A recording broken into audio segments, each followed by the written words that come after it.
Pourquoi m'as-tu emmené au musée de la lutherie et de l'archéterie de Mirecourt? Parce que c'est ici que débutent nos voyages musicaux. Depuis Mirecourt, nous allons parcourir plusieurs siècles de création de lutherie et d'archéterie. Devant toi se trouvent des instruments du quatuor à cordes et leurs archets, fabriqués entre le XVIIIe et le XXe siècle. Ils témoignent de la création ininterrompue à Mirecourt. Les violons présentés semblent tous identiques. En effet, la forme de cet instrument a été fixée dès le milieu du XVIe siècle dans l'atelier de luthier Amati à Crémone, dans l'actuelle Italie. Pourtant, ils sont tous différents ces violons. La facture n'a cessé de s'adapter au fil des siècles afin de répondre aux attentes des musiciens et d'un public toujours plus nombreux. Mais qu'y a-t-il comme différence entre ces deux violons, celui de Bernard Anciaume du XVIIIe siècle et celui d'André Coinus de 1929? Je ne vois pas. La différence la plus visible entre ces deux violons, ce sont les cordes. Pour le premier, le violon baroque, elles sont en boyau. Pour le second, elles sont en acier. En effet, depuis le XIXe siècle, le violon dit moderne a adopté des cordes en acier qui vont lui permettre de gagner en puissance sonore. D'ailleurs, écoute cet extrait d'un prélude de Jean-Sébastien Bach composé en 1720. La première version que tu vas entendre est interprétée sur violon et archet baroque par Amandine Beyer, et la seconde version est interprétée par James Buswell sur violon et archet moderne. Tu entendras la différence entre les deux factures.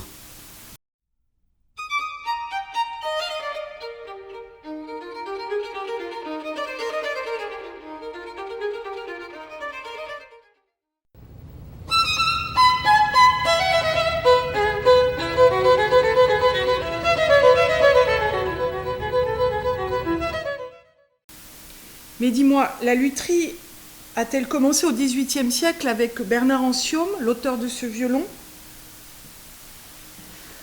Non, la présence de luthiers à Mirecourt est mentionnée dans les registres de la ville dès 1602. À cette époque, la ville de Mirecourt fait partie du duché de Lorraine. Les ducs et les duchesses sont de grands amateurs de musique. Très liés aux cours italiennes, ils ont invité leurs musiciens en Lorraine. Si je t'ai bien compris, on fabrique des instruments à cordes à Mirecourt depuis le XVIe siècle et encore aujourd'hui. J'ai vu en ville plusieurs enseignes de luthiers et d'archetiers. Oui, la lutherie et l'archéterie n'ont jamais cessé à Mirecourt. Les luthiers de Mirecourt se sont aussi beaucoup déplacés. Regarde par exemple ce violon. Il a été fabriqué à Paris pour les musiciens du roi Louis XVIII.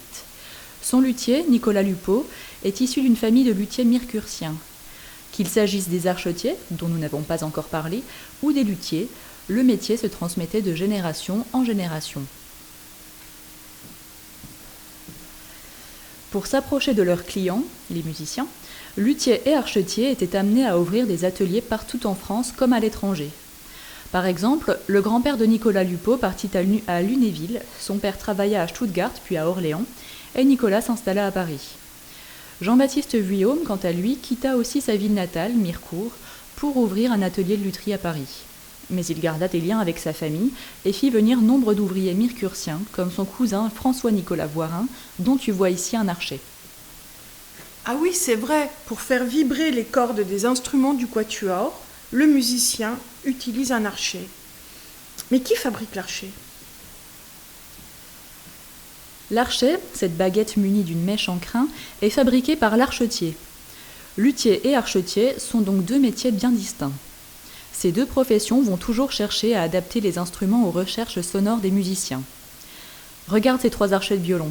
De l'archet baroque à l'archet moderne, cet instrument a beaucoup évolué pour permettre aux musiciens de gagner en légèreté et en liberté de mouvement dans leur jeu. Au cours du XIXe siècle, tandis que les archetiers recherchent légèreté et équilibre, les luthiers, eux, apportent davantage de puissance aux instruments. Il s'agit de s'adapter aux nouvelles formes musicales, comme la sonate ou le concerto, mais aussi aux nouvelles dimensions des salles de concert. Ce violon de Jean-Baptiste Vuillaume, créé en 1855, est conçu pour interpréter au mieux les pièces que Paganini compose au même moment et joue dans de très grandes salles. Pour t'en rendre compte, écoute cet extrait du Caprice numéro 13 de Paganini, interprété par Svetline Rousseff.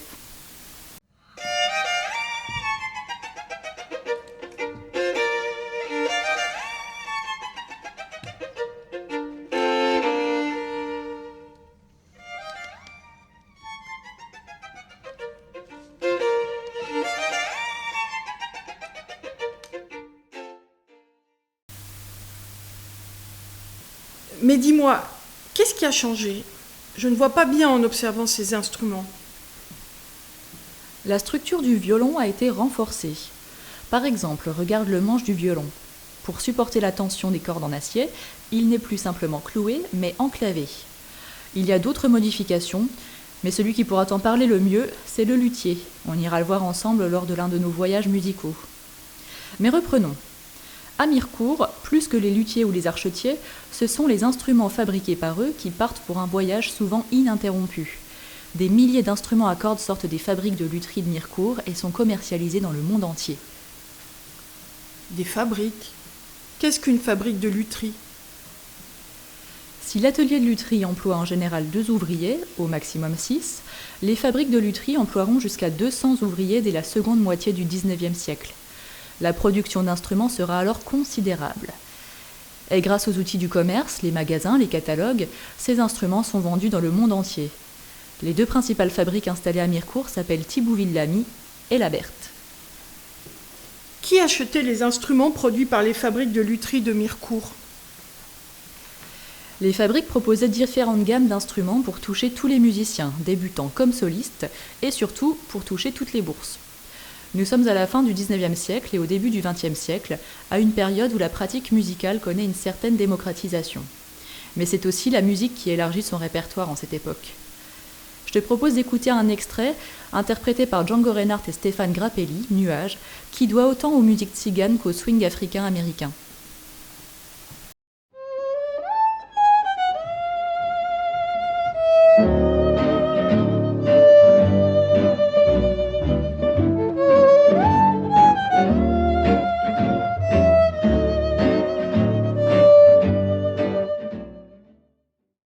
Cette musique nous a emmenés bien loin de notre point de départ, Mirecourt.